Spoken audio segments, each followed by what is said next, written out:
সুপ্রিয় দর্শক, সবাইকে স্বাগত জানাচ্ছি নিটল টাটা নিউজ আওয়ার এক্সট্রায়। সৌজন্যে সহযোগিতায় ক্যামব্রিজ স্কুল অ্যান্ড কলেজ এবং আলোক হেলথ কেয়ার অ্যান্ড হাসপাতাল।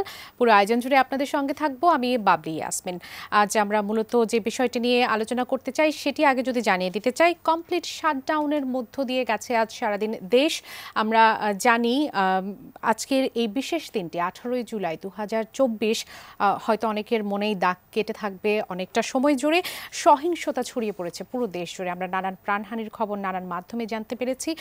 পুরো দেশের পরিস্থিতি, ঢাকার পরিস্থিতি, আন্দোলনের পরিস্থিতি, কি হবে কি হচ্ছে সব কিছু নিয়ে আজ আমরা আলোচনা করব।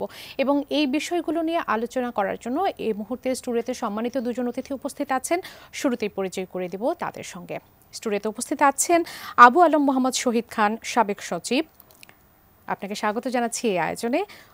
আমাদের সঙ্গে স্টুডিওতে উপস্থিত আছেন অধ্যাপক doctor S M Masum Billah, dean আইন অনুষদ, জগন্নাথ বিশ্ববিদ্যালয়। আপনাকে স্বাগত জানাচ্ছি। চেয়ারম্যান আইন অনুষদ, জগন্নাথ বিশ্ববিদ্যালয়। আপনাকে স্বাগত জানাচ্ছি আমাদের এই আয়োজনে। এছাড়া জুমে আমাদের সঙ্গে যুক্ত থাকবেন আন্দোলনরত শিক্ষার্থী সোহাগে সামিয়া, আমরা তাকেও স্বাগত জানাই। আমরা সরাসরি মূল আলোচনায় যুক্ত হতে চাই। এই মুহূর্তে সোহাগে সামিয়া আমাদের সঙ্গে আছে, আন্দোলনরত শিক্ষার্থী। শুরুতেই তার কাছে যেতে চাই। সোহাগে সামিয়া আমাদের সঙ্গে ফোনে যুক্ত আছেন। সোহাগে, নিশ্চয় শুনতে পাচ্ছেন। একেবারে বলতেই হচ্ছে নীতিগতভাবে সরকার ঐকমত্যে পৌঁছার কথা আইনমন্ত্রী আজকে জানিয়েছেন এবং তারপর আলোচনার প্রস্তাব দেওয়া হয়েছে আপনাদেরকে, এবং এখন পর্যন্ত আপনাদের দিক থেকে আপনাদের সিদ্ধান্তের কথা জানানো হয়নি। কিছুক্ষণ আগে ওবায়দুল কাদের বলেছেন যে 80% নিয়োগের প্রস্তাব রাখা হবে আপনাদের জন্য। আপনারা এতদিন বলে এসেছেন আন্দোলনের মধ্যে যে আপনারা আসলে সরকারের কাছ থেকে একটি সিদ্ধান্ত চান, তাদের সাথে বসতে চান, কিন্তু এখন যখন সরকারের পক্ষ থেকে আপনাদেরকে আহ্বান করা হচ্ছে, আপনারা আসলে কোন অবস্থানে আছেন, সিদ্ধান্ত আজ জানাতে পারছেন কিনা? প্রথমে সকলকে সংগ্রামী শুভেচ্ছা আমাদের কোটা সংস্কার আন্দোলনের পক্ষ থেকে। তো আপনারা জানেন যে সারা দেশ জুড়ে আসলে বেশ অনেকগুলো দিন যাবত ধরে আমরা কোটা সংস্কারের দাবিতে সারা দেশের শিক্ষার্থীরা আন্দোলন করে চলেছে। এর মাঝে আসলে সরকার আমাদের সাথে যেটা করেছে, রাষ্ট্র আমাদের সাথে যেটা করেছে, সেটা খুবই নিকারজনক এবং রাষ্ট্রের একটা চরিত্র আমাদের সামনে উন্মোচিত হয়েছে। সারা দেশের পাবলিক বিশ্ববিদ্যালয়গুলোতে, এমনকি স্বায়ত্তশাসিত বিশ্ববিদ্যালয়গুলোতে আসলে সরকার এবং বিশ্ববিদ্যালয় প্রশাসন যেমন করে পুলিশ এবং বিডিআর নিয়োগ করেছে, এটা খুবই দুঃখজনক। এবং পুলিশ যেভাবে করে শিক্ষকদের উপর এবং শিক্ষার্থীদের উপর হামলা করেছে, সেটাও খুব দুঃখজনক। তাতে করে আমাদের কাছে একটা বিষয় পরিষ্কার যে সরকার আমাদের সাথে খুবই স্বৈরাচারের মতো করেই আচরণ করেছে। এখন কথা হচ্ছে ওনারা আমাদের সাথে আলোচনা করতে চান। সরকার আমাদের পক্ষে হচ্ছে 80% ও 20% করে রাখার একটা কথা বলেছেন। আমরা বলতে চাই যে আমরা যখন শুরুতেই কোটা সংস্কার আন্দোলনটা শুরু করি, তখন আমাদের দেশের সরকাররা অনেক ধরনের কথা বলেছেন। প্রধানমন্ত্রী আমাদেরকে রাজাকার তকমা দিয়েছেন, তারপর ওবায়দুল কাদের আমাদেরকে সন্ত্রাসী এবং জামায়াতি বলে তকমা দিয়েছেন। আমরা বলতে চাই সেই সময় তাদের কথার সুর কেন এরকম ছিল, কেন আমাদেরকে আন্দোলনটা এত দূর পর্যন্ত বাড়াতে হলো, কেন আজকে পর্যন্ত 13 জনকে নিহত হতে হলো, কেন কোটা সংস্কারের মতো একটা টেকনিক্যাল বিষয়ের জন্য এদেশের ছাত্রদেরকে প্রাণ দিতে হলো, সেটা আমাদের কাছে প্রশ্ন। সেইটার জবাব যতদিন না পর্যন্ত আমরা পাবো, ততদিন পর্যন্ত ওদের সাথে আলোচনায় বসবার কোন রকম সমাধান নাই। আমরা বলতে চাই সোহাগে সামিয়া, আপনি যে প্রশ্নটি রাখছিলেন যে এই প্রশ্নের উত্তরগুলো না পাওয়া পর্যন্ত আপনারা আলোচনায় বসতে চান না, সেই প্রশ্নের উত্তরটা আপনারা আসলে কোন মাধ্যমে বা কিভাবে পেতে চান? যারা আমাদের সাথে এই ধরনের আচরণ করেছে, যেমন ধরেন আমি জাহাঙ্গীরনগর বিশ্ববিদ্যালয়ে পড়াশোনা করছি। জাহাঙ্গীরনগর বিশ্ববিদ্যালয় একটি স্বায়ত্তশাসিত বিশ্ববিদ্যালয়। সেই বিশ্ববিদ্যালয়ের প্রশাসন গত 3 দিন যাবত ধরে কেন নীরব ভূমিকা পালন করছে, কেন কোন রকম এই যে আমাদের পুরো ক্যাম্পাস জুড়ে পুলিশ নিয়োগ করা হলো, র্যাব নিয়োগ করা হলো, তারা আমাদেরকে জোর জবরদস্তি করে হল থেকে বের করে দেওয়া হলো। তার মানে এই ক্যাম্পাসে তো সর্বোচ্চ স্বাধীনতা থাকার কথা ছাত্রদের এবং ওই বিশ্ববিদ্যালয়ের প্রশাসনের, সেখানে পুলিশ কিভাবে তাদের এরকম ইন্টারফেয়ার করলো, সেটা আমাদের কাছে, আমাদের প্রশাসনের কাছে প্রশ্ন। আমাদের কাছে অনেকগুলো প্রশ্ন তৈরি হয়েছে। অর্থাৎ বিশ্ববিদ্যালয় প্রশাসন, একদিকে সরকার, এরা যতদিন না পর্যন্ত তাদের এই ধরনের নিকারজনক কাজের জবাবদিহিতা আমাদের কাছে না করবে, ততদিন পর্যন্ত তাদের কাছে আলোচনায় বসা হচ্ছে অসম্মানজনক এবং লজ্জাজনক। বুঝতে পেরেছে সোহাগে সামিয়া, আপনারা আসলে যে অভিযোগগুলোর কথা বলছেন, সেই অভিযোগগুলো যখন আপনারা আসলে উত্তর চাইবেন, সেটি আসলে কিভাবে চাইবেন? যে প্রশ্নটি রাখছিলাম আমি, যে আপনি আমার সঙ্গে এটিএন নিউজের মাধ্যমে কথা বলছেন, আপনারা তো বিভিন্ন বিশ্ববিদ্যালয় থেকে বিভিন্ন জায়গা থেকে আসলে নেতৃত্ব দিচ্ছেন এই আন্দোলনগুলোকে। আপনাদের আসলে মাধ্যমটা কি হবে, কোন মাধ্যমে, এটি কি আপনারা নিয়ম মেনে যেভাবে আসলে জানতে চাওয়া সেই প্রক্রিয়ায় যাবেন? এই প্রশ্নের উত্তর নিশ্চয় নিব। আমি একটু স্যারের কাছে আসতে চাই। মাসুমিল্লাহ স্যার কি কোনো প্রশ্ন রাখবেন সোহাগে সামিয়ার কাছে? না, আপাতত প্রশ্ন নেই সামিয়ার কাছে। আচ্ছা, সোহাগী সামিয়া, যে বিষয়টি আসলে জানতে চাচ্ছিলাম, আপনারা যে প্রশ্নগুলো রেখেছেন, আক্ষেপের কথা বলছেন, সেই আক্ষেপের জায়গা থেকে জানতে চাচ্ছি আপাতত আপনারা যে নেতৃত্বের জায়গাগুলোতে আছেন সেখান থেকে একত্রিতভাবে কোনো সিদ্ধান্তে উপনীত হননি, এবং এখন আপনার সঙ্গে কথা বলে যেটি মনে হচ্ছে সেটির সম্ভাবনাও কি আপাতত আমরা দেখতে পাচ্ছি না। এটা একেবারে জনগণের উদ্দেশ্যে জানার জন্য আসলে এই প্রশ্নটি করা। প্রথমত কি মাধ্যমে আমরা সবকিছু জানাবো? আন্দোলনরত শিক্ষার্থীদের সবচেয়ে বড় মাধ্যম হচ্ছে রাজপথ। আন্দোলনটাই হচ্ছে সবচেয়ে বড় মাধ্যম। আন্দোলনের মধ্যে দিয়ে আমাদের আন্দোলনের যে বক্তব্য, আমাদের আন্দোলনের যে দাবি দেওয়া, সেটার মধ্যে দিয়ে আমাদের বক্তব্য সরকারের কাছে দেওয়া উচিত। সরকার সেই বিষয়ে হুঁশিয়ার আমরা মনে করি। এবং তারপর সংবিধানের কথা বললেন, আসলে প্রত্যেক দিন এমন নতুন নতুন বিষয় আমাদের সামনে আসছে, এমন নতুন নতুন অভিজ্ঞতা আমাদের সামনে আসছে, কোনো কিছুর সম্ভাবনা আসলে প্রেডিক্ট করা আসলে আমাদের পক্ষে সম্ভব হচ্ছে না। অর্থাৎ যে কোনো কিছুই হতে পারে। সেই বিষয়ে আমি বলতে চাই না যে আগামীকালকেও কি হবে, সেই বিষয়ে আমি কিছু বলতে চাই না। আসলে সেই পরিস্থিতির উপর ডিপেন্ড করছে। অসংখ্য ধন্যবাদ। হ্যাঁ হ্যাঁ, বলবেন। আরো বলতে চাই যে এই যে বিশ্ববিদ্যালয়ের প্রশাসন এবং ছাত্রলীগ, আমরা বিশ্ববিদ্যালয় আন্দোলন করি, ছাত্ররা যখন একত্রিত হয়ে আন্দোলন করে তখন সেই বিশ্ববিদ্যালয়ের শিক্ষার্থীদের বিপক্ষে কেন ছাত্রলীগ দাঁড়ায়? অর্থাৎ সেটাও একটা গুরুত্বপূর্ণ প্রশ্ন। ছাত্রলীগ তো ছাত্রদের রাজনীতি করার কথা, অর্থাৎ ছাত্রদের বিরুদ্ধে দাঁড়িয়ে ছাত্রলীগ আসলে কোন রাজনীতিটা করতে চায় ক্যাম্পাসগুলোতে, সেই জবাব দিয়েটা আসলে সরকারকে দেওয়া উচিত। সরকার তো তার ছাত্রদেরকেও জিজ্ঞেস করেনি, মানে আওয়ামী লীগ তো তার সমাজ ছেলেদেরকেও জিজ্ঞেস করেনি যে তোমরা এরকম ভূমিকায় কেন আসছো। এবং প্রত্যেকটা বিশ্ববিদ্যালয়কে যখন ছাত্রলীগকে অবাঞ্ছিত ঘোষণা করার দাবি উঠলো, তখনই সেখানে পুলিশ নিয়োগ করা হলো। এবং যখন ছাত্রলীগ এসে আমাদেরকে হামলা করে, সেখানে পুলিশ দাঁড়িয়ে থেকে ছাত্রলীগকে প্রোটোকল দেয়, এবং যখনই পাল্টা প্রতিরোধ ছাত্রদের পক্ষ থেকে ছাত্রলীগের উপর আসে, তখন পুলিশ অ্যাটাক করে সাধারণ ছাত্রদের উপর। এই ধরনের ভূমিকা আমাদের মনে প্রশ্ন তৈরি করছে। বাংলাদেশের পুলিশ আসলে কাদের উদ্দেশ্যে তাদের সেবা সার্ভিস দেয়? জনগণের সার্ভিস দেয় নাকি সরকারের সার্ভিস দেয়? বাংলাদেশের ছাত্রলীগ যে সংগঠনটি রয়েছে, সেই সংগঠনটি আসলে কাদের সার্ভিস দেয়? তাদের কর্মী কি? সোহাগে সামিয়া, স্পষ্টতই বুঝতে পারছি আপনাদের অভিযোগের জায়গাটুকু। আপনি থাকবেন আমাদের সঙ্গে। আপনার কাছে আসলে এরপরে যেটি জানতে চাইবো সেটা একটু জানিয়ে রাখি যে আদালতের রায়ের কথা মাননীয় প্রধানমন্ত্রী যখন চীন সফরের পর যে সংবাদ সম্মেলন করলেন, তখন তিনি বলেছেন আদালতের রায়ের উপর আস্থা রাখার জন্য, এবং আদালতের রায়ের মাধ্যমেই আপনারা আপনাদের সমস্যার সমাধান পেতে যাবেন। এবং এর পরবর্তীতে গতকাল আমরা দেখেছি সেখানেও যখন সকলের উদ্দেশ্যে মাননীয় প্রধানমন্ত্রী ভাষণ দিয়েছেন, তিনি তখনও বলেছেন যে আদালতের রায়ের মাধ্যমে এটি আসলে ফয়সালা হবে। সেই আদালতের রায়ের উপর কেন আস্থা রাখতে পারলেন না, এই প্রশ্নের উত্তর নিব। তবে তার আগে আবু আলম মোহাম্মদ শহীদ খান, আপনার কাছে একটু আসি। সেটি হচ্ছে যে আমি শুরুতেই বলছিলাম 18ই জুলাই আজকের দিনটিকে আপনি সামগ্রিকভাবে আপনার পর্যবেক্ষণের জায়গা থেকে একটু জানতে চাইব।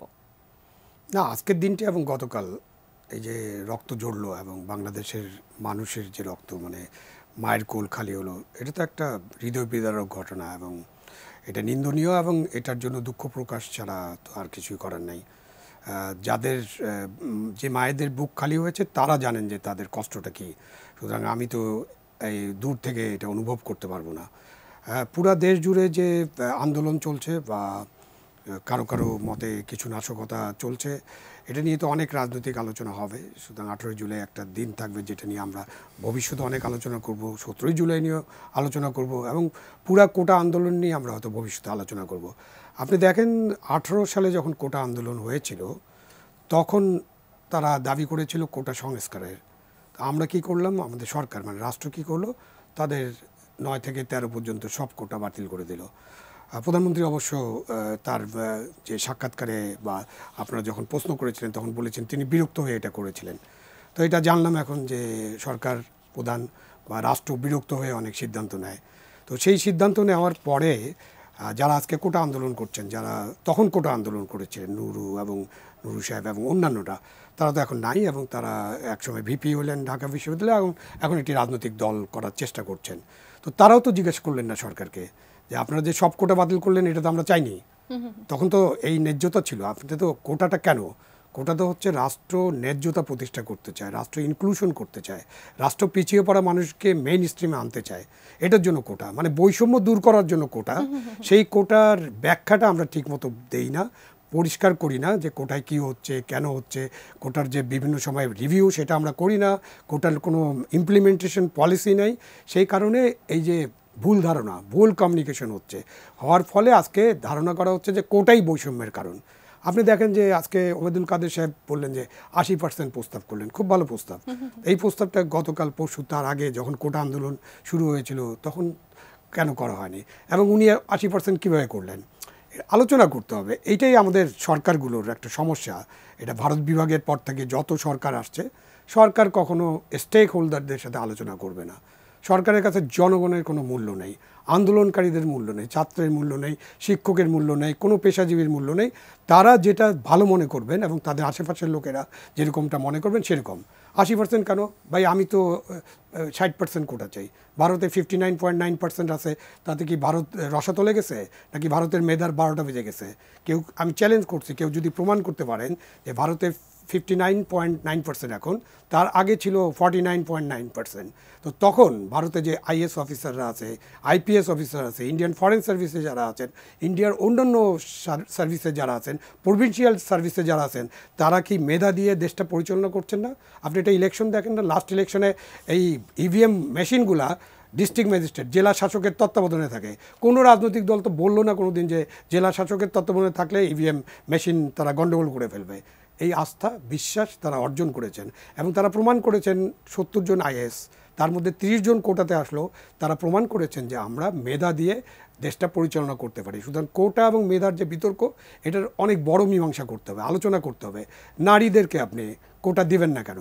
নারীদেরকে 1982 সাল পর্যন্ত কোনো নারী বাংলাদেশে, পাকিস্তানে তো ছিলই না, বাংলাদেশেও কোনো নারী 1982 সাল পর্যন্ত Bangladesh civil service administration, Bangladesh civil service police এবং আর্মি, নেভি, এয়ারফোর্সে অ্যাপ্লাই করতে পারে না। বিজিবিতে অ্যাপ্লাই করতে পারতো, তাদের কোনো অ্যাপ্লিকেশনই নেওয়া হয়। তা আপনি 1000 বছর ধরে তো নারীদেরকে আমরা বঞ্চিত করেছি।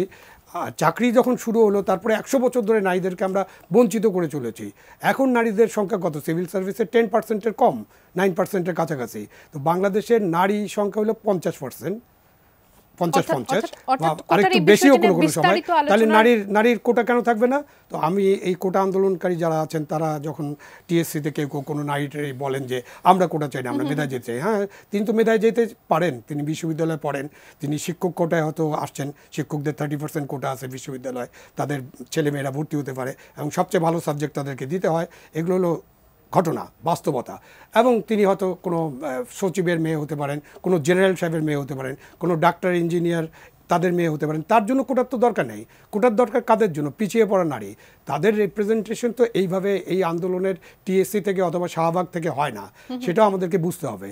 আমাদের উপজাতি বা আদিবাসীদের কোটা লাগবে কিনা আলোচনা করতে হবে। সো আমি শেষ কথাটা বলি, ওবায়দুল কাদের সাহেব যে 80%-এর কথা বললেন, উনি কোন গ্রাউন্ডে বললেন? উনি কারোর সাথে আলাপ করছেন বা আমাদের সাথে এই যে কোটা নিয়ে যে আলোচনা করতে হবে? তো আন্দোলনকারীর কথা শুনছিলাম আমরা এবং সরকারের আহ্বানের প্রেক্ষিতে তাদের যে উত্তরটি ছিল, পুরো বিষয়টিকে কিভাবে দেখছেন? অত্যন্ত বিমর্ষ এবং মর্মাহত হয়ে পড়েছি। আসলে কোনো মানুষের দিকেই আর ফিরে তাকানো যাচ্ছে না। এবং আমি তো স্বাধীনতা পরবর্তী প্রজন্মের মানুষ, সর্বশেষ এরকম অভিজ্ঞতার মধ্য দিয়ে আমরা কবে গিয়েছি ঠিক মনে করতে পারছি না। এবং আজকে সারা দিন ধরে যে ক্যাজুয়ালিটির খবর আসছে তা অত্যন্ত অ্যালার্মিং, অত্যন্ত অনাকাঙ্ক্ষিত। আমাদের জন্য এটা মোটেই কাম্য হতে পারে না। যেভাবে মায়ের বুক খালি হয়েছে এবং একটা মুক্তিযুদ্ধ মনস্ক সরকার ক্ষমতায় থাকার সময়ে এ ধরনের ঘটনা আসলে আমরা মেলাতে পারছি না এবং আমাদের চরম ক্ষতি হয়ে গেল। এবং যেভাবেই তুমি মানুষ মারো না কেন, হ্যাঁ, ইতিহাস লিখবে যে এত মানুষ মরেছে, বড়ই করুণ, বড়ই ভয়ঙ্কর। এবং এখানে যে বিষয়টি সর্বশেষ যুক্ত হয়েছে সেটা হচ্ছে হেট স্পিচ এলিমেন্ট যুক্ত হয়ে গেছে এবং এর সঙ্গে রটনা যুক্ত হয়েছে। যখন অনিয়ন্ত্রিত একটা মব, আন্দোলন উন্মুখ তরঙ্গের মতন ফুঁসতে থাকা একটা মবের সঙ্গে যখন অনলাইনে হেট স্পিচ যুক্ত হয়, হ্যাঁ, তখন এইটার আরও ভয়ানক আকার ধারণ করে এবং সেখানে সেই বিস্তারটা কিন্তু আমরা স্যার দেখেছি কত দ্রুত কত এটা ভয়ঙ্কর আপনি ভাবে দেখেন ছড়িয়ে যে গেছে। যে বড় ক্ষতি হয়ে গেছে সেটা হচ্ছে যে একটা চরম অবিশ্বাস সমাজে তৈরি হলো এবং দ্বিতীয়ত হচ্ছে আমাদের মুক্তিযুদ্ধের যে মূল ন্যারেটিভ এবং বর্তমানের যে ন্যারেটিভ, এই ন্যারেটিভের মধ্যে একটা তালগোল পাকিয়ে আমরা একটা মানে ভীষণ একটা ক্রাইসিস, হ্যাঁ, একটা আইডেন্টিটি ক্রাইসিসে পড়ে গেলাম এবং সমাজে কিন্তু ঘৃণা বাড়লো এবং আমাদের সর্বনাশ হয়ে গেল। এবং যে দিনটির কথা আপনি বলছেন, আমার ধারণা এই দিনটির জন্য আওয়ামী লীগকে রাজনৈতিক দল হিসেবে চরম মূল্য দিতে হবে এবং আগামী দিনগুলোতে তাকে এই ক্ষত অনেক দিন যাবৎ বয়ে নিয়ে বেড়াতে হবে। আমার কাছে মনে হচ্ছে যে গত কয়েকদিনের যে ঘটনা পরম্পরা, কতকগুলো বাঁক রয়েছে এই ঘটনার। সর্বশেষ কিন্তু অনেকেই বলছেন যে আমরা গত সন্ধ্যায় যখন মাননীয় প্রধানমন্ত্রীর ভাষণের দিকে তাকিয়েছিলাম, তখনও সম্ভবত যদি এই সন্তানসম শিক্ষার্থীদেরকে ডেকে বসা যেত তাহলে হয়তো আজকের ঘটনা ঘটতো না। আপনি আরও একটু পেছনে যান, যেদিন 3টায় প্রথম যে অবরোধ ডাকার ছিল, তার আগেও কিন্তু শিক্ষার্থীদের সঙ্গে বসা যেত। আমি আইনের ছাত্র হিসেবে প্রথমেই একটা কথা বলি, সেখানে এই আইনগত সমাধানটা ভালোভাবে কমিউনিকেটেড হচ্ছিল না এবং আমার কাছে মনে হয়েছে যে আমাদের আইন কমিউনিকেশন টুল হিসেবে সবসময় ব্যর্থ হয়েছে। দেখুন 2018 সালের সেই যে কোটা বাতিল, হটেভার সেই বাতিলের ব্যাপারটা কিন্তু এখনও বাতিল অবস্থাতেই রয়ে গিয়েছিল এবং আদালত যখন রিভাইভ করেছিলেন মুক্তিযুদ্ধের অংশ, তখনও কিন্তু এটা যখন স্টে হয়ে গেল মানে বা স্থিতি অবস্থা হলো, তখনও কিন্তু শিক্ষার্থীদের একটা জয়ের পয়েন্টই ছিল। সে পর্যন্তও কিন্তু একটা উইন সিচুয়েশান ছিল। তখনও যদি মান্যতার প্রশ্নে সব পক্ষই ধৈর্য অবলম্বন করতে পারত। আবার যদি আপনি ছাত্রদের যে রাজনৈতিক শাখাগুলো, বিশেষত ছাত্রলীগ আছে, প্রথম এক সপ্তাহে কিন্তু আন্দোলনটি অত্যন্ত অসহিংস ছিল এবং অত্যন্ত শান্তিপূর্ণ ছিল এবং প্রথমে ছাত্রলীগের যে অনুভূতি ছিল, যে ব্রিফিং ছিল, সেটাও অত্যন্ত গঠনমূলক ছিল। কিন্তু পরবর্তীতে যখন এটার সঙ্গে সরকার দলের ব্রিফিংয়ের ফলে যখন ছাত্রলীগকে একটা ঢাল হিসেবে ব্যবহার করার একটা প্রবণতা হলো, তখনই কিন্তু আন্দোলন সহিংস হয়ে উঠল এবং আন্দোলনে এই ধরনের সহিংস মাত্রা এবং ভায়োলেন্সের মাত্রা যুক্ত হলো। কতগুলো প্রশ্ন আমাদের সামনে এসেছে এবং আমাদের আন্দোলনে যিনি আমাদের সঙ্গে সংযুক্ত আছেন, আমি নামটা সোহাগী, তার অনেকগুলো প্রশ্ন, এই প্রশ্নের উত্তর তো আসলে আমাদের কারো কাছে নাই। এই প্রশ্নগুলো বলছিলেন যে আদালত আসলে সেই কমিউনিকেশনের আস্থার জায়গাটুকু তৈরি করতে পারেনি। এর কারণটা কি স্যার? আদালতের রায়ের উপর আস্থার জায়গাটা কেন তৈরি হলো না এবং সরকারি কেন একমাত্র জায়গা হলো?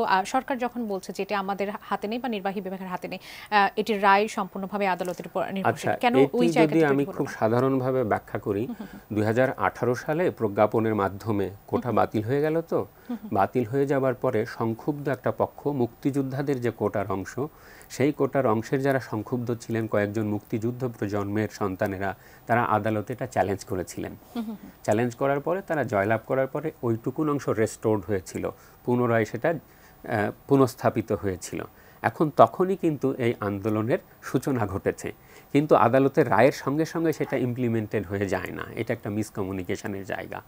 তো যখন হাইকোর্ট এটা রিভাইভ হলো ওই অংশটুকু, তখন আদালত কিন্তু ওই বাতিলের পক্ষ হয়ে তাড়াতাড়ি গিয়ে ওটা স্টে করলেন। তার মানে বাতিল রহিত করার অবস্থানেই আদালত মানে সরকার থাকলেন। তার মানে সরকার এবং আন্দোলনকারীদের যে দাবি সেখানে কিন্তু একই ছিল। তারপরে যেটা অ্যাপিল বিভাগে নিয়মিত আপিল হয়, সেই আপিল হওয়ার পরে আদালত কী করলেন, অ্যাপিল বিভাগ বললেন যে ঠিক আছে, তোমরা যার যার অবস্থানে সেই থাকো, আমরা 7ই আগস্ট এটা পূর্ণাঙ্গ শুনানি দেবো এবং সেখানে 2 জন শিক্ষার্থী ইন্টারভেন করলেন। সেই পর্যন্ত যদি আমরা অ্যাকসেপ্ট করতাম তাহলে হয়তো এ পর্যন্ত যেত না। তারপরেও যেহেতু একটা সন্দেহ এবং অবিশ্বাসের ব্যাপার আছে এবং বিতর্কের ব্যাপার আছে এবং অনেক ধরনের কোটা আছে এবং যারা আন্দোলন করছেন তাদের মধ্যে একজনরা হচ্ছেন যে সংস্কার চান, আরেকজনরা পুরো বাতিল চান, রাইট? এই ধরনের যে একটা অ্যানোমালি আছে, এই হেতু অনেক ধরনের বিতর্ক এখানে যুক্ত হলো। সুতরাং আমি মনে করছি যে এটা একটা ভালোভাবে কমিউনিকেটেড হয় নাই। আর একটা কথা আমি বলি, আন্দোলনকারীদের পক্ষ থেকেও এটি ভালোভাবে আসলে রাইট, কিন্তু সবচেয়ে মারাত্মক যে বাকটা নিল সেটা হলো যে প্রধানমন্ত্রীর যে সংবাদ সম্মেলন। আমি জানি না যে এই যে প্রত্যেকটা বিদেশ সফরের পরে প্রধানমন্ত্রী সে ব্রিফিং দেন, আমি জানি না যে এটা কতটুকু আসলে উপকার করে এবং সংবাদকর্মীদের প্রতি পূর্ণ শ্রদ্ধা রেখেই বলবো, তারা without any homework very ill drafted এবং ট্রাপিং একটা কোয়েশ্চেন করে এ ধরনের পরিস্থিতি তৈরি হলো। এবং যখন আমি রাজাকার স্লোগান, এটা তো একটা ঘৃণিত শব্দ, এটা যখন ওন করে আমাদের নতুন প্রজন্মরা এটা দিতে থাকলো, সেটা একটা সমাজে বাজে বার্তা দিল। এবং দেখুন সেখান থেকেই কিন্তু এটা এসক্যালেটেড হয়ে গেল। একেবারে স্যার আসবো নিশ্চয়ই আপনার কাছে। এই যে শিক্ষা প্রতিষ্ঠান বন্ধ হয়ে গেল, আমাদের ছেলেমেয়েরা এখন রাস্তায় নেমে গেছে এবং আর নিজেকে এই স্লোগানের একটি অংশ করে নিল, এর সব কিছু নিয়ে আসলে আমাদের গভীরভাবে চিন্তা করার আছে, আমাদের বিশ্লেষণ করার আছে। সেই বিষয়টি নিয়ে নিশ্চয়ই আপনার কাছে ফিরবো। এই মুহূর্তে যেতে চাই বলে মোহাম্মদ শহীদ খান আপনার কাছে আসি। সেটি হচ্ছে যে আমরা এ মাসের শুরু থেকে যে আন্দোলন দেখলাম, 14 তারিখের পর তার পট পরিবর্তন হয়ে গেল। আমরা গত দুদিনের কথা যদি বলি, আজ এবং কালকের কথা বলি, আমরা সহিংস পরিস্থিতি দেখেছি। বিশেষ করে শুধুমাত্র যদি ঢাকার কথা বলি, যদিও দেশব্যাপী এর সহিংসতা ছড়িয়ে পড়েছে, প্রাণহানি ঘটেছে, আমরা জায়গায় জায়গায় আগুন দেবার মতো ঘটনা ঘটেছে। একেবারে আরও স্পষ্ট করে বললে টেলিভিশনের উপর হামলা এসেছে, সাংবাদিক একজন আজকে নিহত হয়েছেন, আমরা পথচারী নিহত হবার খবর জানি, ছাত্ররা তো আছেনই। এই যে পরিস্থিতি, আমাদের আন্দোলন এই পর্যন্ত কেন আসলো? প্রথমত একদম একটাই মন্তব্য যে আমরা এরকম রক্তাক্ত বাংলাদেশ দেখতে চাই না, মানে একজন নাগরিক হিসাবে, এবং আমাদের সন্তানদের আমরা রাস্তায় দেখতে চাই না। এবং এই যে ঘটনাগুলো ঘটছে, এই ঘটনাগুলো অনভিপ্রেত এবং এগুলো ঘটতে দেওয়া যায় না। এখন আন্দোলন কেন এই পর্যন্ত এসেছে উনি তো কিছুটা বললেন। আপনি প্রথম 10 দিন আন্দোলন তো এরকম শান্তই ছিল, তারপরে কি ঘটলো, কেন ওই যে ছাত্রলীগকে ঢাল হিসেবে ব্যবহার করা বা ছাত্রলীগকে এই আন্দোলনের সাথে আন্দোলন বানচাল করার জন্য বা আন্দোলনটাকে ব্যাহত করার জন্য ব্যবহার করা। আপনি দেখেন ছাত্রলীগের 75 ইয়ার্স, 1948 সালে ছাত্রলীগের জন্মের পর থেকে তারা 52 ভাষা আন্দোলন, 62 শিক্ষা আন্দোলন, 66 6 দফা আন্দোলন, 69 গণ অভ্যুত্থান, 70 নির্বাচন, 71 মুক্তিযুদ্ধ এবং তারপরেও স্বৈরাচার বিরোধী আন্দোলনে তাদের অনেক ভূমিকা এবং ঐতিহাসিক ভূমিকা। এই ছাত্রলীগকে কিন্তু 75 বছরে কখনো শিক্ষাঙ্গন ত্যাগ করে চলে যেতে হয়নি। তো এই ছাত্রলীগের আজকে কি ঘটেছে, মানে আপনি বলছেন যে আলোচনা করতে হবে, তো ছাত্রলীগ নেতৃবৃন্দ এবং তাদেরকে যারা পরিচালনা করেন তাদেরকে গভীরভাবে আলোচনা করতে হবে যে কি এমন ঘটনা ঘটলো যে 75 বছর পরে তাদেরকে পুরো শিক্ষাঙ্গন ছেড়ে চলে যেতে হলো। কেন বিশ্ববিদ্যালয় বা বিভিন্ন কলেজ স্কুলের পরিবেশ এত খারাপ হলো, কেন বিশ্ববিদ্যালয়গুলোতে যে কি গেস্ট রুম কালচার বলে একটা কথা আছে, আপনারা জানেন, আপনারা রিপোর্টও করেছেন অনেকবার, গেস্ট রুম কালচার, গণরুম, এবং কিভাবে ছাত্রদের সাথে ব্যবহার করা হয়, ওই আবরার হত্যাকাণ্ড, অনেক ঘটনা আছে, তো এক আলোচনাতে শেষ করা যাবে না। বাট আপনি দিনের পর দিন এইসব ঘটনায় আমাদের বিশ্ববিদ্যালয় প্রশাসন, বিশ্ববিদ্যালয়ের শিক্ষকরা তাদের যে দায়িত্ব জাতির বিবেক হিসাবে এবং নিজের বিশ্ববিদ্যালয়ে যে তাদের যে দায়িত্ব, সেই দায়িত্ব কতটা পালন করেছেন, নাকি শুধুই রাজনৈতিক রং দিয়েছেন নিজেদেরকে এবং নিজেরা লোভের বশবর্তী হয়ে কে ভিসি হবেন, কে প্রো ভিসি হবেন, কে ট্রেজারার হবেন, কিছু পদে যাবেন, বিদেশে যাবেন, এইসব করতে এমিরিটাস অধ্যাপক হবেন, এইসব করতে ব্যস্ত থাকার ফলে আজকে শিক্ষা প্রতিষ্ঠানগুলোকে একটা নৈরাজ্যকর অবস্থা সৃষ্টি হয়েছিল। যে কারণে আজকে 75 বছর পরে একটা সংগঠন, যে সংগঠনে আমিও একজন কর্মী ছিলাম, আমি নিজে লজ্জাবোধ করি যে এই সংগঠনের নেতাদেরকে, কর্মীদেরকে পুরা শিক্ষাঙ্গন ছেড়ে চলে যেতে হলো। তারা একটু ব্যাখ্যা করবে এবং তারা বিবেচনা করবে যে কেন এই ঘটনা ঘটছে, বিবেচনা করতে হবে। আপনি আন্দোলন আজকে এই পথে কেন গেছে জিজ্ঞাসা করতেছেন, তো আপনি আজকে যা যা করলেন, আপনি এটা 7 দিন আগে করলে কি হতো? আপনি প্রথম থেকে কি বললেন যে উনি আইনের অধ্যাপক, উনি ঠিকই বলেছেন যে কি ছিল। হ্যাঁ, আপনি এই যে মামলাটা 18 সালে, আমি তো প্রশ্ন করলাম যে 18 সালে কেন এরকম সার্কুলার দিয়ে সব কোটা বাতিল করা হবে? এটা তো অন্যায় করা হয়েছে। যাদের জন্য কোটা দরকার, যারা বৈষম্যে আছে, তাদের সাথে অন্যায় করা হয়েছে, আমরা কিছু বলিনি, কেন আমরাও চুপচাপ ছিলাম। ঠিক আছে, মুক্তিযুদ্ধের সন্তান তারা কোর্টে গেছে, কোর্টে এই মামলা চলেছে, আমরা কিন্তু এখনও জানি না, মানে আপনারা কেউ অ্যানালাইসিস করেন এই যে মামলা কি চললো, সেখানে রাষ্ট্রপক্ষ কি করেছিল, এটা আমরা জানি না। তারপরে একদিন হঠাৎ করে একটা অর্ডার হলো যে এই 30% কোটা এটা পুনর্বহাল করে দেওয়া হলো। তারপর থেকে তো এই আন্দোলনের সূচনা। ঠিক আছে, এই আন্দোলন যখন ওনারা করতে গেলেন তখন ভালো কথা, চেম্বার জাজের কাছে যাওয়া হয়েছিল, চেম্বার জাজ কিন্তু ওই আদেশটি করেননি, স্টে করেননি, চেম্বার জাজ স্টে করেননি। দেখেন, চেম্বার জাজ স্টে করেনি, আমার খেয়াল রাখতে হবে ঘটনা ক্রমটা, উনি আইনের শিক্ষকের জন্য বলছি। তারপরে উনি বললেন রেগুলার করতে হবে, এর মধ্যে তো ছাত্ররা ফুঁসে উঠতেছে। তো চেম্বার জাজ স্টে করলেও মনে করেন ছাত্রদের বোঝানো যেত, ওই যে কমিউনিকেশন করতে পারতেন যে না, সরকার ওই হাইকোর্টের আদেশটি স্টে করেছে। তারপরে যখন সুপ্রিম আপিলের ডিভিশনে গেল, তখন ওখানে আলোচনা হলো এবং ওখানে বিচারকরা মন্তব্য, এই উচ্চ আদালতের বিচারকরা অনেক মন্তব্য করেন, কিন্তু একটা মন্তব্য আসলো কি রাজপথের আন্দোলন দিয়ে কি হাইকোর্টের আদেশ পাল্টে দেওয়া যায়? আপনি আপিল শুনবেন, ঠিক আছে, আপনি এমন একটা মন্তব্য করলেন, ওটা হলো আগুনে পানি ঢালা না, ঘি ঢালা। তারপরে আপনার রাজনৈতিক নেতৃবৃন্দের বিভিন্ন মন্তব্য, যেটা উনি একটু আগে বললেন, যে আপনারা প্রশ্ন করলেন প্রধানমন্ত্রী চীন সফর নিয়ে ব্রিফিং। তো সাংবাদিক ভাইদের বোনদের যারা ওখানে যান তাদের তো প্রশ্ন করতে হবে চীন সফর নিয়ে। আমাদের ওখানে তো অন্য কোনো প্রশ্ন করে প্রধানমন্ত্রীকে বিব্রত করা এবং তার কাছ থেকে একটা বক্তব্য শোনার তো কোনো দরকার নাই। আপনারা সাংবাদিকরা দয়া করে ড্রাম নিয়ে যান ওখানে। আমি তো দেখেছি আপনার বড় বড় সম্পাদকরা প্রশ্ন করার আগে 2-3 মিনিট 4 মিনিট বিভিন্ন ধরনের তৈলাক্ত মন্তব্য করে। এইভাবে তো বাংলাদেশের প্রধানমন্ত্রীকে আজকে আমরা বিপদে ফেলেছি, এই প্রশ্নকারীরা বিপদে ফেলছেন আপনারা। সেখানে উনি 3টা লাইন বললেন, আমরা মিডিয়া কি করলাম, আমরা 2টা লাইন প্রচার করলাম, ঠিক আছে, আমরা 2টা লাইন শুধু প্রচার করলাম, আমরা পরেরটা প্রচার করলাম না। আমরা বললাম যে রাজাকারের নাতিপুতিরা পাবে, এটা হলো আপনারা ভাইব্রেন্ট খণ্ডিত অংশ নিয়ে। তারপরের অংশটা ছিল যে আমার জনগণের কাছে এটা প্রশ্ন, আপনি তো প্রচার করেননি ঠিকমতো, আপনারা প্রচার করেননি বলে আরো কনফিউশন বাড়ছে এবং আপনাদের প্রচারের কারণে তো ওরা এটা বুঝছে। তারপরে যে স্লোগানের কথা বললো, উনিও অর্ধেক লাইন বললেন। স্লোগানটা কি ছিল? স্লোগানের একটাই অংশ, আমি কে তুমি কে রাজাকার। তারপরে যে বলেছে কে বলেছে সরকার বা স্বৈরাচার, যেটাই হয়েছে তারা দাবি করছে এবং তার রেকর্ড আছে, রেকর্ডটা শোনানো হয়েছে অনেক জায়গায়।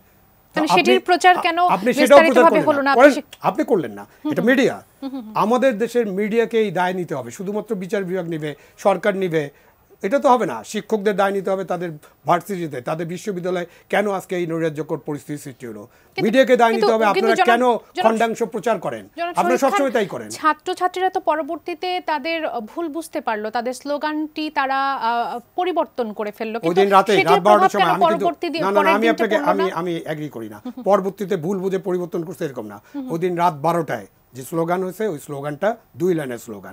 আমাদের মিডিয়ার কিছু কিছু মানুষ, আমরা যারা খুবই সরকারের সাথে সংযুক্ত, তারা শুধু ওইটা প্রচার করলাম যাতে করে ওদের উপরে একটা কালিমা লেপন করা যায়। এবং আপনি চেষ্টা করছেন, এখন এই যে নৈরাজ্যকর পরিস্থিতি সৃষ্টি হলো, আপনি বলছেন যে আন্দোলন কেন এই পথে গেল, এখন আন্দোলন ওই পথ হারিয়েছে। সরাসরি চলে যাই সোহাগী সামিয়ার কাছে। সোহাগী সামিয়া নিশ্চয়ই আছেন আমাদের সঙ্গে।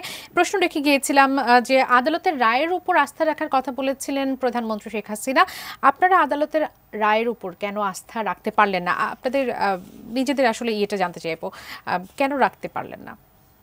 প্রথমত এই সরকার অনেক বছর ধরে ক্ষমতায় রয়েছেন, এরপরে যেটা হয়েছে আমাদের সকলের চোখের সামনে অনেক কিছু মুহূর্তে ঘটে।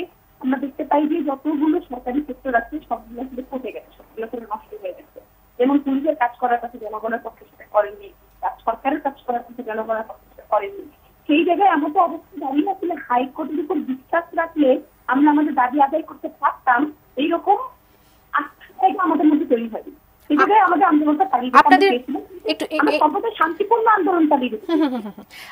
আপনারা আসলে তাহলে দাবিগুলো কার কাছে করছিলেন? যদি এই সরকারের উপর আস্থা না থাকে, আদালতের উপর আস্থা না থাকে, দাবিটা আদায় হবে বা পূরণ হবে, সেই কোথা থেকে আসলে প্রত্যাশা করছিলেন, কিসের উপর? সেই প্রত্যাশা আমরা মনে করি আন্দোলনের শক্তি যত বাড়বে, সরকার তত বাধ্য হবে জনগণের কাছে নিয়ে যেতে।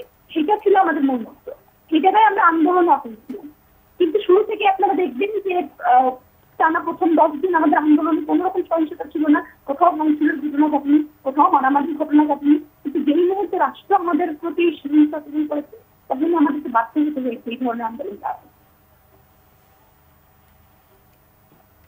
সোহাগী নিশ্চয়ই আছেন আমাদের সঙ্গে?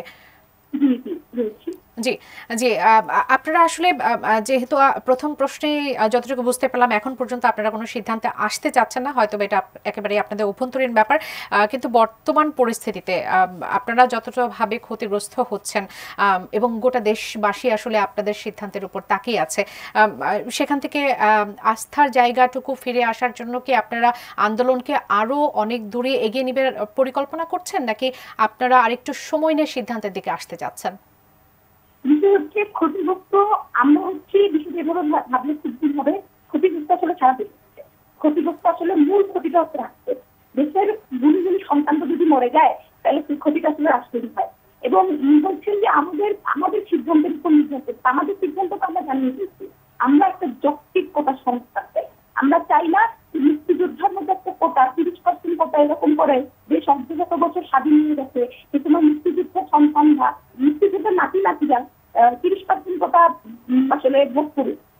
চাই না সারা দেশে যে পরিমাণ উচ্চশিক্ষিত বেকারত্বের সংখ্যা পাচ্ছে, এই সময় রাষ্ট্রের উচিত ছিল বেকারত্বটাকে কমানোর জন্য কি কি পদক্ষেপ নেওয়া যায়। এটা তো উনি করলেন না, এমন একটা নিয়ম আমাদের উপর চাপিয়ে দিলেন যেটা আসলে বেকারত্বের সংখ্যাকে আরো দিনে দিনে প্রকোপ করছে। সোহাগী, আপনারা কি মুক্তিযোদ্ধার নাতিদের যে কোটা আছে সেই কোটা কি একেবারে বাতিল চাচ্ছেন, নাকি এটার সংস্কার করে কিছুটা কমিয়ে আনার পক্ষে কথা বলছেন? আমরা বলেছি মুক্তিযোদ্ধা যারা সন্তান রয়েছেন তারা কি কোটা ভোগ করতে পারেন, কিন্তু মুক্তিযোদ্ধা নাতি-নাতনিরা কোনোভাবেই সেটা ভোগ করবার অধিকার আছে না। স্পষ্ট, একদম স্পষ্ট। আমাদের পূর্বপুরুষ সকলেই কোনো না কোনোভাবে মুক্তিযুদ্ধে ভূমিকা রেখেছি। আমরা মুক্তিযুদ্ধের সন্তান, মুক্তিযুদ্ধ একেবারে স্পষ্টভাবে আপনি বলেছেন এবং আমরা বুঝতে পেরেছি। আরেকটি বিষয় সেটি হচ্ছে যে আপনারা শুরু থেকে বলছেন যৌক্তিক আন্দোলন এবং আপনারা শান্তিপূর্ণভাবে শুরু থেকে আন্দোলন করে এসেছেন, কিন্তু হঠাৎ করে গত 3 থেকে 4 দিন ধরে সেই আন্দোলনের মোড় পরিবর্তন হয়ে গেছে এবং আমরা ভয়াবহ আগুন, সন্ত্রাস এবং আমরা সহিংসতার ঘটনা দেখছি। আন্দোলনের সাথে সাথে এই দায়টাও তো আপনাদের দিকে যায়, আপনি কি বলবেন এই বিষয়ে?